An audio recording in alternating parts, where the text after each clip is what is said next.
Hi, I'm Malcolm Dunn from Cora Foundation. We ran a successful workshop with our grant holders recently, end of November, improving your fundraising from trusts, foundations and other grant makers. The day workshop focused on three key aspects. Key Area 1, what's happening in the grant making environment. Key Area 2, what does the future look like? Key Area 3, what now? Next steps. Materials from the day can be found on our webpage in the workshops and networking events section. We also wanted to share reflections from Key Area 2 via the short film.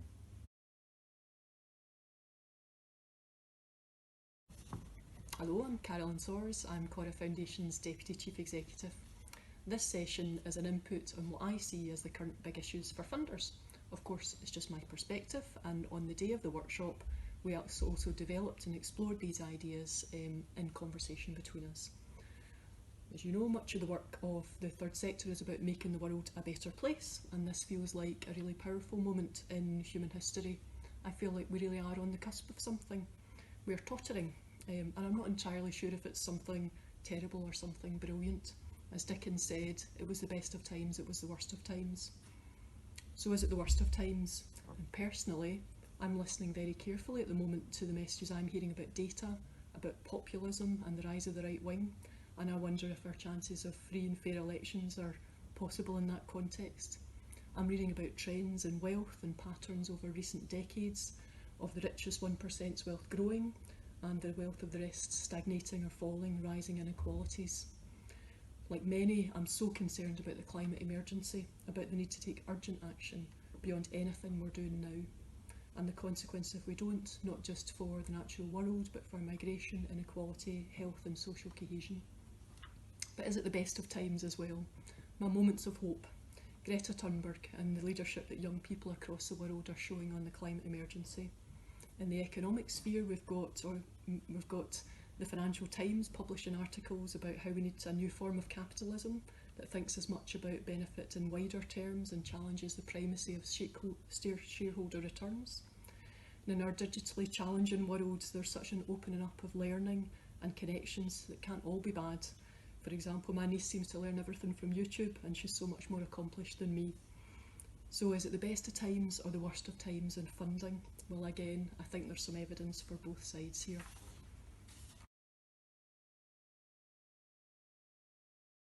So with that thought in mind, on the day of the workshop, we did an exercise thinking about and sharing the issues that people had brought into the room on the day, what was on their worry list. And we used post-it notes, and people noted down the challenges facing them and their organisations right now. And of course, people wrote about funding challenges. They also noted concerns about not being able to meet the needs of people they were working with. And a key issue raised was capacity within organisations, especially at a senior level, to lead, to ensure quality delivery, and also to make sure that the lights are still on by bringing in funding.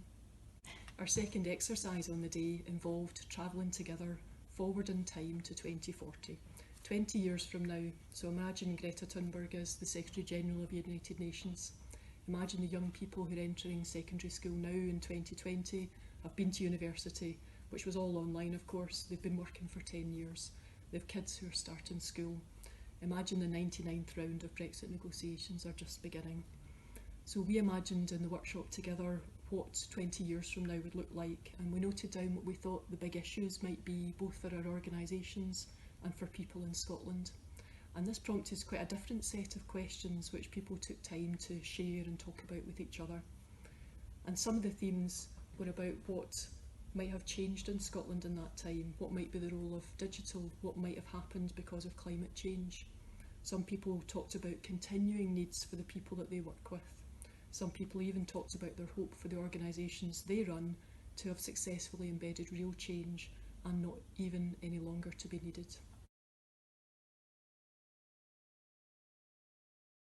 I did a version of this exercise last year as a part of a group of funders, and one of the things I found really interesting was how bespoke our here and now issues were and how common the issues of the future were. Part of the reason for that exercise was to share what I think are two common challenges for funders.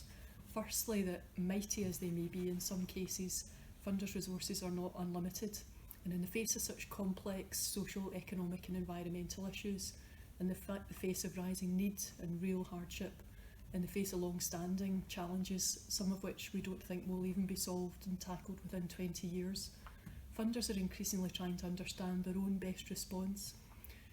Is it helping tackle need right now? And for some that is the right thing, and that leads them to focus on frontline services and to be less likely to fund core costs, networks, lobbying and learning initiatives. Or is it to try and bring about changes that tackle need in the long term, changes to the whole system? And for some that's really attractive.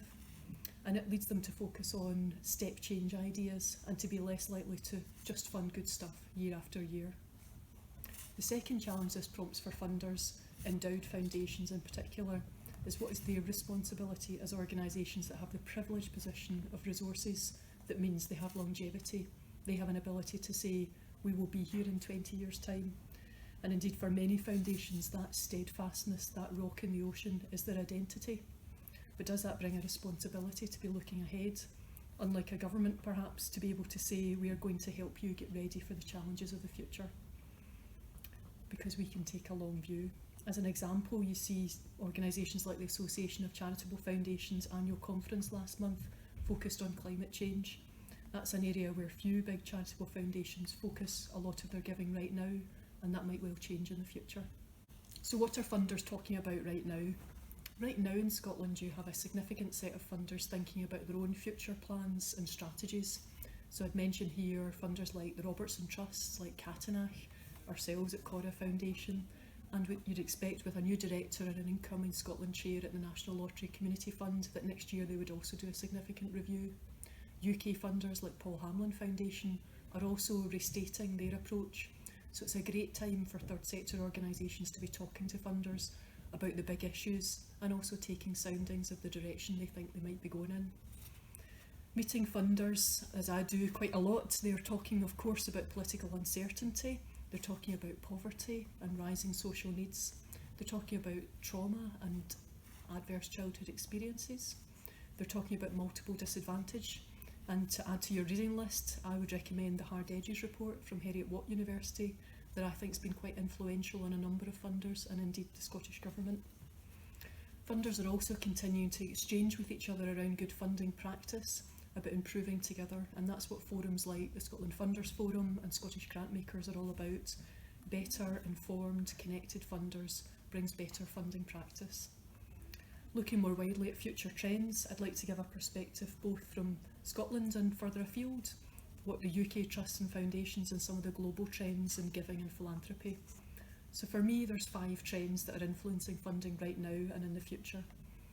The first is a concern about power dynamics. Foundations are trying to be honest about the power they have and often trying to share it, to give it away or to work to create as much power for other players in the field. Funders are becoming more aware of the power they hold, not just through money, but through access to knowledge and through position and influencing opportunities. Some of the practical things that have happened in response to this are about opening up and about increased transparency. Initiatives like 360 Giving, like Grant Advisor and Glass Pockets. The second issue for me is the potential end of managerialism. And what I mean by this is that there's a growing recognition within foundations of the complexity of the social challenges we are engaged in working with you on. And that managerial style from funders sometimes in the past hasn't always been very helpful in that.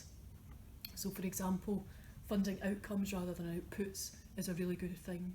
But have we risked moving to a sort of almost industrialised form of outcomes funding, where there's increasing back and forth getting complex outcomes written correctly in application forms, where there are extensive databases trying to capture indicators towards a myriad of different outcomes for different funders. And we might be colluding in a pretense with each other that theories of change happen on the ground just as we write them on the page, and forgetting about the immeasurable complexity of the interactions involved. Professionalism in the third sector is also clearly a very good thing, but we might in that process to increase professionalism have begun to think of the third sector's work as only about services and contracts, and value less than natural support to one another that is often the origin of voluntary sector activity, the connection to and the voice of people experiencing those issues. And perhaps some funders have played a part here too, at times managing grants like they're widgets and not people, like sandwiches and not support. And the message I'm trying to share is that I hear funders being very critical of ourselves in that process increasingly, and talking about different approaches to achieving change, like influencing, field building and system change, that I acknowledge there are more moving parts and that it's impossible to manage everything. The third issue is the growth of participative approaches, and I'm picking out here themes that I hear many funders talking about, although not necessarily all. Participation is a really strong trend, obviously, within the third sector, and therefore for funders too. I think everyone will have seen an increasing number of funders beginning to ask how funding proposals are informed by the people experiencing the issues, checking that their voices are heard at the heart of programme and project development, and that work is led by people experiencing those issues, looking to hear how the voice of young people or people with disabilities or asylum seekers are heard in and shaping the work. And in the case of funders, this also means participatory grant making. You should be seeing many more funders taking real care over who makes the decisions, increasing numbers of panels informing decisions, increasing diversity on funders' boards, and increasing use of tools like participatory budgeting. It's not only the right thing to do, it results in better work and better funding decisions. Fourthly, I want to mention economic uncertainty. The foundations are talking about political and economic uncertainty, the impact of this on communities and organisations and people we all care about rising need and what principles foundations need to adopt or let go of in this context. For example, most foundations hold a very strong additionality principle with regard to statutory services. Is that a principle we can afford to have in the future context? Fifthly, a key issue for foundations is the challenge that's happening to philanthropy itself. So for many family and corporate foundations, especially in the US, the current climate is biting back on their reputation. There's a challenge to capitalism, and if you happen to make all your money from oil or property development or from drugs companies, there are questions being asked about your legitimacy in as a philanthropic player who holds power and influence. If you're a foundation with an endowment, your income might come from investments. As we're facing a climate crisis, is it okay if those investments are in extracting coal industries? How transparent are you about where money comes from and who makes decisions? And there's also a challenge to philanthropy over its own effectiveness. Are ways of working that funders adopt promoting better work on the ground? Are they supporting diversity and equity? Are philanthropists better at spending money than governments? I'm not on any one side of any of those arguments, but I'm sharing here that they are live and influential in foundations thinking, especially some of the London-based and global foundations. It's hard to sum up what that may mean for organisations looking to access funds or to partner with funders, but I'd suggest more focus on funding ahead, both on real need right now and on system change. A rising focus on issues like diversity and social cohesion, migration and climate change. Better practice from funders on accountability, transparency and processes generally. A trend to share power and for funders to come to the work humbly, knowing that money may play a small role in social change, but it's only a contributor and an enabler. And a trend to disperse decision making and involve people with lived experience, and a challenge from funders to the third sector to be checking your own practice and ensuring you're doing the same. Post-Brexit, touching on the Brexit landscape, without straying into any political views, for me there are 3 or 4 key points here that it's worth being aware of. The first is that uncertainty, which is continuing and will do not just after the election but during 2020. Much is still to be decided, trade deals, freedom of movement, etc. The second point, if and when Brexit happens, there are analyses existing now that suggest that some of the groups of people we're all working with and for could be adversely affected. A possible economic contraction maybe in the short term, again short-term supply issues around food and medicine, that's some of what reports are saying, and that could be a really vital impact on vulnerable families. In my mind, the future replacement for EU funds, which have been such an important resource for the third sector and for communities over decades, is the biggest potential issue for many. Directly, many third sector organisations have been reliant on these, and need to know what will happen in terms of replacement funds. But more broadly, with a shifting structural fund landscape in Scotland, it's possible that new places might come to the top of lists where services are low and demand is high. Places like coastal communities, rural market towns, more broadly rural remote areas, which have all benefited significantly from EU funding in the past. So there's a live consultation now from the Scottish Government on this, and one of the most positive things is their willingness to think fresh about how structural funds have worked in Scotland and to adopt good practice. Actions for third sector leaders and fundraisers that occur to me are checking your planning and your risk assessment. So for example, at Cora we've done a bespoke Brexit risk plan, particularly orientated towards the risk of a no-deal Brexit. We've looked at issues like uncertainty for staff from other EU countries, recruitment challenges, supplies, cost and convenience of travel, changes in legislation, and the value of investments. These are all on our watch list.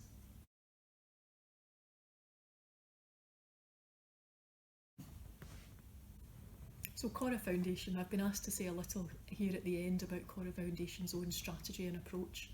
You catch us at a really interesting time as we've been working across this year to think about the best way of working in the future. How do we challenge ourselves to keep working towards our mission and vision for Scotland, where people create positive change and live fulfilling lives? We've spent time as a staff team with our trustees, we've surveyed applicants and grant holders, we've interviewed stakeholders.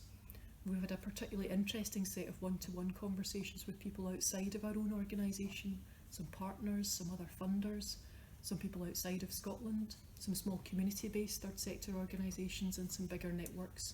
And we've been trying to take the temperature of the work right now and ensure we are keeping learning. Some of what I've said already in this session is probably a pretty good summary of what we've heard. And we're working towards understanding this for ourselves and for our trustees.